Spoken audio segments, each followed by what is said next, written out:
Assalamualaikum warahmatullahi wabarakatuh. Jumpa lagi dengan channel otomobil, channelnya otomotif dari SMK Negeri 1 Kawali, Kabupaten Ciamis. Kali ini saya akan berbagi tutorial bagaimana menyelesaikan troubleshoot ketika sebuah engine ini tidak bisa hidup. Ya, sebuah engine tidak bisa hidup dengan bantuan alat dan buku manual. Ya. Nah, ini penting ya untuk pembelajaran dan khususnya untuk siswa SMK otomotif. Nah, langsung saja kita cek ya, tonton sampai habis, jangan skip ya. Oke, langsung kita eksekusi, kita coba kendaraannya.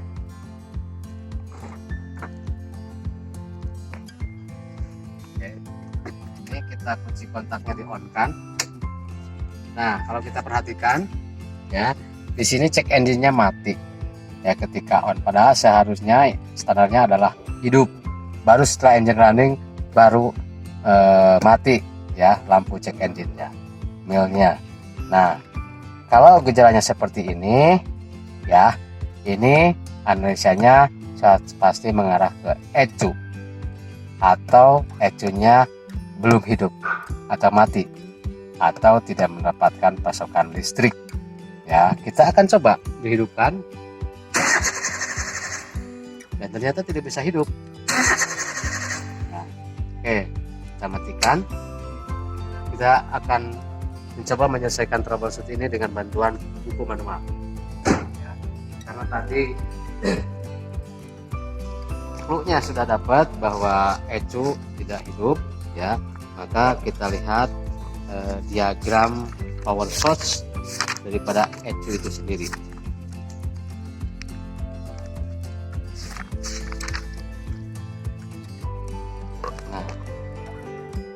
Kita bisa lihat di sini ya, untuk diagram ini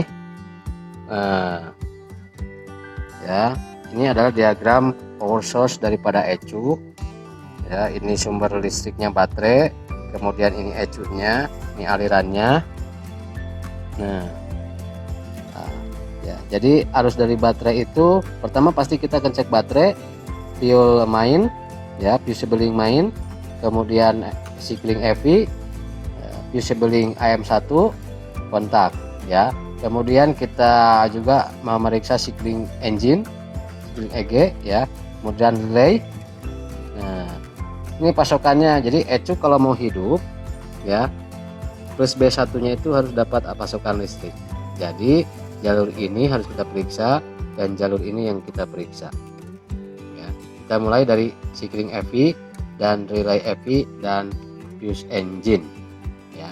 Nah, terlebih kita cek dulu baterainya, tapi baterainya saya kira tidak bermasalah ya, karena tadi engine sudah running dengan cukup kencang RPM-nya ya. Oke, kita cek baterainya ya. Nah, kita harus buka dulu kap mesinnya ya.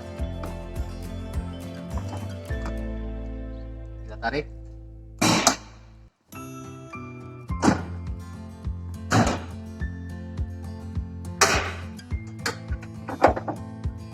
Dan kita gunakan ampermeter untuk mengecek berapa tegangan baterai.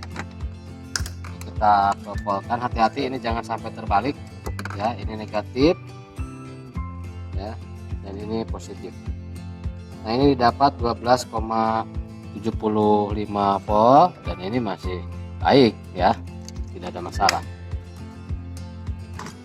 Nah, kemudian ya, kita akan periksa cycling EV, di mana cycling EV untuk kotak cycling itu ada dua tempat. Pertama ada yang di bawah dashboard ya, yang kedua ada yang di ruang mesin. Nah, ini kita lihat fuse EV ternyata ada di ruang mesin ya. Langsung saja kita buka ini. Kemudian nah, ketika dibuka ini ada tampilan penamaan daripada cyclingnya itu sendiri ya. Nah, di sini ada patokannya, ini head yang besar ya, ke sini berarti. Nah, ini alat cabutnya. Nah, kita lihat yang FV itu cyclingnya yang ini ya, yang 15. Jadi setelah 30 itu 15. Dan ternyata ini kosong ya, ternyata salah nancap ya. Nah, ini ya cycling FV-nya. Selanjutnya untuk pemeriksaan cycling FV itu ada dua macam SOP. Pertama dilihat secara visual, pastikan ini tidak putus ya elemennya, kemudian bodinya tidak meleleh. Yang ketiga, pastikan dengan apometer ya, pastikan dengan apometer bahwa ini tersambung ya. Kita posisi di ohm, kemudian kita cek ya, antar terminalnya. Nah, ternyata angkanya bergerak di apometer ya, menandakan ini terhubung. Nah, cuma salah tempat saja. Nah, kita masukkan sini ya. Oke, selanjutnya ya, kita akan memeriksa tadi apa ya, relay FV dan fuse engine ya. Nah, di mana relay FV itu ada di dalam, di bawah dashboard. Nah, relay FV dan fuse engine ya, karena untuk pasokan ke terminal plus B1 daripada ECU. Untuk yang posisi jalan saya akan menggunakan buku yang satu untuk wiringnya. Nah, di mana lokasinya ada di sini ya. Nah ya, jadi tinggal tarik saja. Nah, kita bisa lihat di sini ya. Nah, ini diagram penampakan daripada blok cycling ya. Di sini ada ini fusible ya, 30 power. Kemudian ini relay, deretan relay 1 2 3 4. Ini juga relay, ini deretan cycling ya. Yang mau kita periksa adalah relay FV ya. Yang mana relay FV itu, maka panduannya adalah buku ya. Oke, kita lihat bukunya ya. Nah, ini ya penampakan daripada diagramnya ini sama persis ya dengan yang posisi ini, dan ini diagram yang ruang mesin. Nah, ternyata ya yang bagian relay FV itu nomor berapa? Ini yang pertama nih power ya. Yang kedua ini adalah ini horn relay. Jadi relay untuk klakson. Ini, nah ini FV main relay yang kedua. Yang ketiga fuel pump relay ya, relay untuk fuel pump. Yang keempat ini starter relay, untuk relay starter. Ini yang besar yang beda sendiri, ini ignition relay. Sisanya cycling. Oke, kita akan mencoba membuka relay yang kedua ya. Oke, nah ini kalau langsung ini tidak bisa, saya akan bantu dengan ini. Nah ini ya, penampakannya seperti ini. Oke, kita kembali ke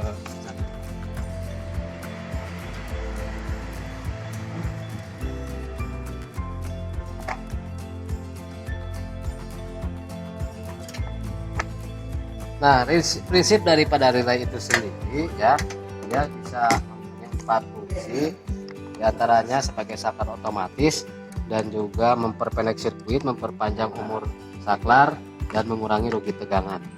Oke, nah ini kita lihat ya, ini buku manualnya pemeriksaan daripada relay FV. Nah, jangan sampai terbalik ya, sahabat ya. Nah, ini posisinya seperti ini, jangan sini ya. Nah, ini 1, 2, 3 dan 5. Nah, relay itu terdiri dari 2 bagian, ada kumparan, ada titik kontak. Cara kerjanya, jika arus listrik mengalir ke kumparan, maka di sekitar kumparan itu akan timbul magnet, sehingga titik kontak yang tadinya terbuka akan tertarik, menutup, sehingga terhubung antara 3 dan 5. Artinya kalau kita periksa 1 dan 2, ini otomatis terhubung, 3 dan 5 pasti tidak terhubung ya. Nah, kita cek dengan AVO ya. Nah, kita celisa 1 2 dan ini harus terhubung dan ada harganya ya. Nah, ini ada harganya kurang lebih 171,5 ohm. Nah, yang ini 3 dan 5. Nah, angkanya diam dari apometer sehingga akan menandakan bahwa ini tidak terhubung. Akan tetapi 3 dan 5 ini harus jadi nyambung ketika ada aliran listrik masuk ke kumparan. Makanya kita akan menggunakan soket relay untuk memberikan arus listrik. Ya. Nah, oke deh, kita langsung ke penerbangan untuk mempergunakan tegangan baterai. Indikator yang pertama ya, ini boleh terbalik, mau positif yang ini, mau negatif yang ini, atau kebalikannya silahkan sama saja, yang penting ada arus mengalir.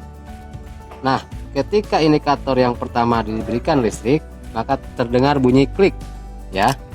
Nah, terdengar bunyi klik ya, tapi kita jangan langsung percaya bahwa itu sudah nyambung ya, kita harus buktikan dengan apometer ya. Nah, bukti terhubung bahwa angkanya adalah bergerak di sana ya. Spesifikasinya di bawah 1 ohm. Oke, kita cek ya. Tuh, sudah terhubung atau tidak? Ya, ternyata angkanya tidak bergerak. Artinya bunyi tersebut palsu. Maksudnya tidak menghubungkan titik kontak. Bisa saja karena terganjal karat. Ya, maka relay ini jelek. Ya, kita akan ganti. Oke. Nah, kita lakukan penggantian. Nah, kebetulan saya sudah menyebarkan relay. Ya, kita cek dulu. Nah, ini seperti biasa cek kumparannya dulu nyambung atau tidak. Ini angkanya bergerak berarti nyambung. Saya tidak akan baca, langsung kita kasih tegangan. Lalu kita buktikan dengan apometer.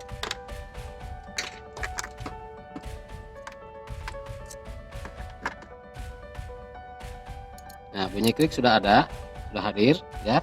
Nah, tinggal tegangannya, hubungannya ya dengan apometer.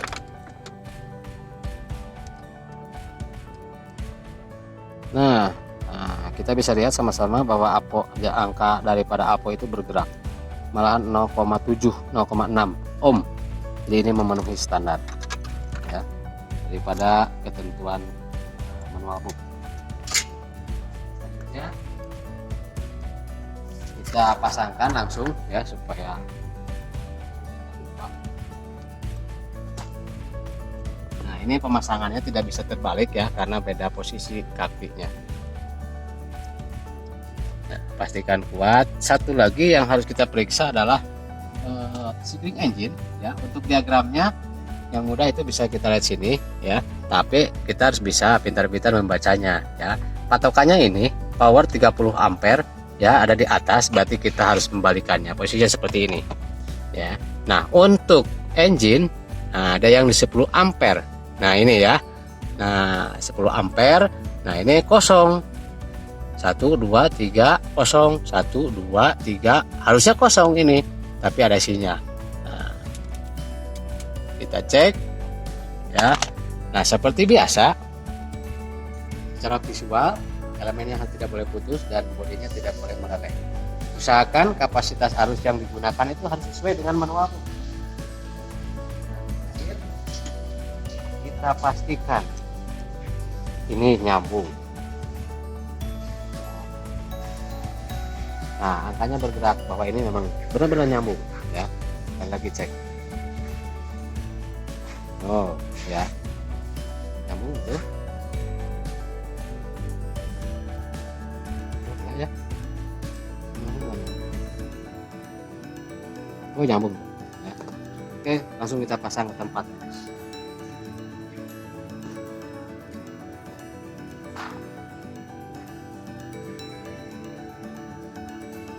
Nah, setelah itu lalu kita cek ya, kita on kan ya, kita coba di on kan setelah melakukan perbaikan. Nah, kita bisa lihat di sini cekennya sudah nyala ya, cekennya sudah nyala berarti ECU sudah mendapatkan pasokan listrik dari tadi terminal plus B1 ya.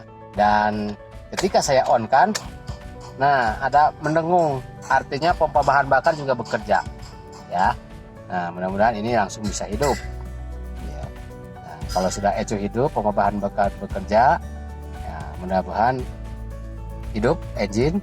Kalaupun sampai tidak hidup, masih tidak hidup, berarti harus di troubleshoot lanjutan. Oke. Nah, ya, engine sudah hidup dan cek engine langsung mati.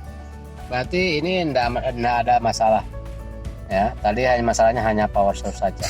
Ya, artinya ecu belum mendapatkan pasokan listrik. Nah, jadi ya, selanjutnya kita tutup kembali ini, ya, box cyclic block yang di bagian bawah.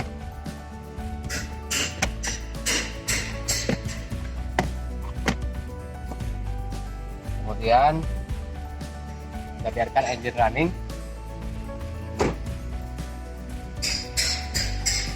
Tadi. Nah, ini kotak filingnya atas yang bang mesin. Pastikan ini mengunci.